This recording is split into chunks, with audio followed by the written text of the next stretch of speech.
한 나라의 운명을 좌우하는 대통령의 결정.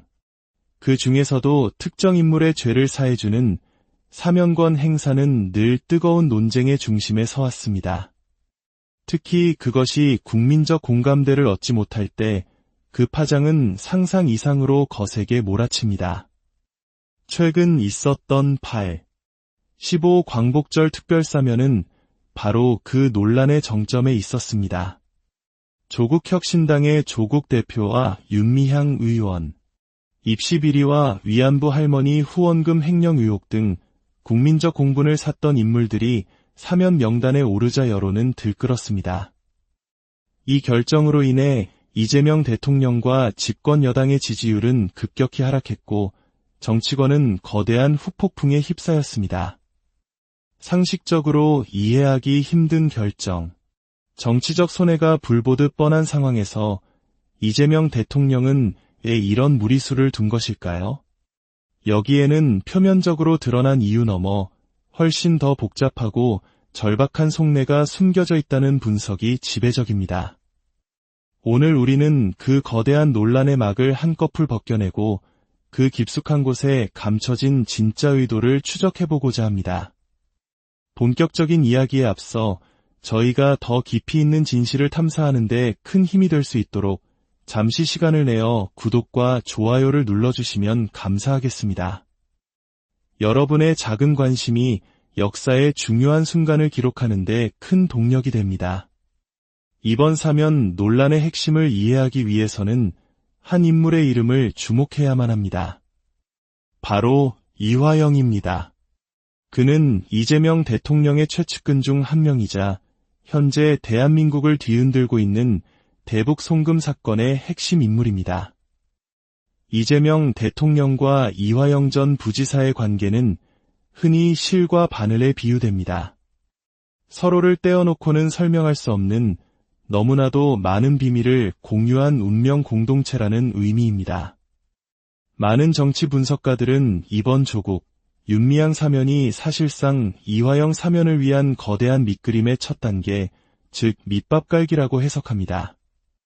문제가 많은 인물들을 먼저 사면해 줌으로써 사면의 기준을 흐리고 논란에 대한 국민적 피로감을 높인 뒤 정작 가장 중요한 인물인 이화영을 구출해내려는 고도의 전략이라는 것입니다. 그렇다면 왜 이화영이 이토록 중요한 것일까요?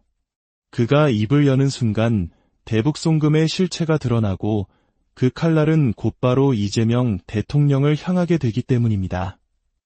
이화영은 이재명 대통령에게 있어 가장 든든한 방패이자 동시에 가장 치명적인 아킬레스건인 셈입니다. 현재 수감 중인 이화영 전 부지사의 심리 상태는 하루가 다르게 변하고 있을 것입니다. 에어컨 바람 아래 편안한 생활을 하던 사람이 좁고 더운 감옥에 갇혔을 때 하루는 10년처럼 느껴질 수 있습니다.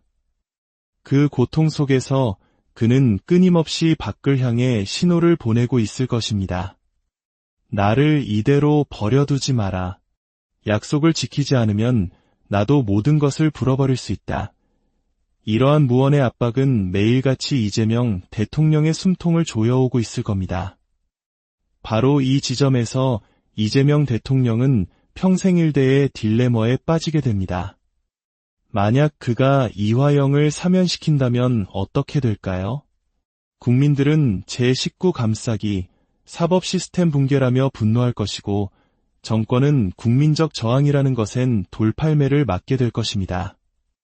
대북 송금의 공범임을 스스로 인정하는 꼴이 되어 정치적 사망 선고를 받는 것과 다름없습니다. 반대로 이화영을 외면하고 사면시켜주지 않는다면 어떻게 될까요? 희망의 끈을 놓아버린 이화영은 모든 비밀을 폭로할 가능성이 높습니다. 대북 송금은 이재명을 위한 것이었고 모든 것을 보고했다. 이 한마디가 나오는 순간 이재명 정권은 근간부터 흔들리게 될 것입니다. 최악의 경우 그는 스스로 극단적인 선택을 하며 모든 것을 짊어지고 가려 할 수도 있습니다. 이러지도 저러지도 못하는 진퇴양난의 상황. 겉으로는 웃고 있지만 그의 머릿속은 70% 이상이 이화영이라는 이름으로 도배되어 있을 것입니다. 속은 용암처럼 부글부글 끓어오르고 밤마다 수만 가지 경우의 수를 계산하며 잠 못 이루고 있을지 모릅니다. 차라리 그를 독살이라도 시킬까 혹은 자살로 위장할까 하는 극단적인 생각까지 떠올릴 정도로 그의 심리는 극한에 몰려 있을 것입니다. 결국 그가 선택한 것은 가장 위험하지만 유일해 보였던 길, 바로 단계적 사면이라는 도박입니다. 조국과 윤미향을 먼저 사면하여 여론의 포화를 맞습니다.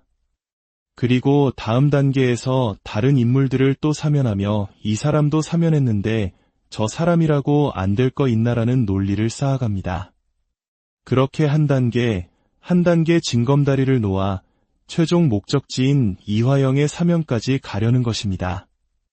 국민들이 비판에 지쳐 무감각해질 때를 노리는 매우 계산적이고 위험한 수라고 할 수 있습니다. 하지만 대한민국 국민들은 그렇게 어리석지 않습니다. 모든 과정은 낱낱이 기록되고 있으며 그 의도는 명백히 읽히고 있습니다. 스스로 판무덤에 스스로 걸어 들어가는 형국입니다. 자리에 맞지 않는 옷을 억지로 입었을 때 결국 모든 것이 비극으로 치닫게 되는 것은 역사가 증명하는 진리입니다. 이번 사면 파동은 단순히 몇몇 정치인의 죄를 덮어주는 수준의 문제가 아닙니다. 이는 한 나라의 법치와 정의, 그리고 상식이 무너질 수 있다는 위험한 신호탄입니다. 이재명 대통령의 머릿속을 가득 채운 이화영이라는 이름의 무게가 결국 대한민국 전체를 얼마나 깊은 혼돈의 수렁으로 끌고 들어갈지 우리 모두는 그 위태로운 발걸음을 숨죽여 지켜보고 있습니다. 부디 하루빨리 나라가 안정을 되찾고 정의가 바로 서는 날이 오기를 간절히 바랍니다.